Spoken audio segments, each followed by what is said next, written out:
BC వాదం కానీ బీసీలకు జరుగుతున్న అన్యాయం గురించి ఇంతమంది ఇన్ని రకాలుగా పోరాటాలు జరిగేవి కాదు.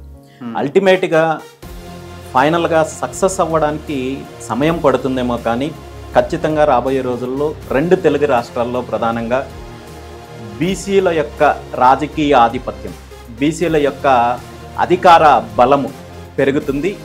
అందులో భాగంగానే బీసీవై పార్టీ పనిచేస్తుంది. ముఖ్యంగా బీసీ వాదంతో పాటు 2 తెలుగు రాష్ట్రాల్లో కూడా ప్రత్యామ్నాయ రాజకీయం కావాలి అనే ఆలోచనతోటి, ఎందుకంటే ఇప్పుడున్న పరిస్థితుల్లో ఇక్కడ తెలంగాణలో కావచ్చు, ఆంధ్రప్రదేశ్లో కావచ్చు ఉన్న ఏదైతే ఆధిపత్య పార్టీలు ఆ నాయకులు వ్యవహరిస్తున్న తీరు, అధికారంలోకి వచ్చిన తర్వాత ప్రభుత్వాలు నడిపిస్తున్న తీరు చూసినట్టయితే కేవలం వారి కుటుంబాలు వాళ్ళ కోటరీకి సంబంధించిన ప్రైవేట్ ప్రాపర్టీ కింద భావిస్తూ రాష్ట్రాన్ని, రాష్ట్ర సంపదని దోపిడీ చేసే ప్రయత్నం చేస్తున్నారు. అందులో ప్రధానంగా నష్టపోతున్నది బీసీ సామాజిక వర్గాలు.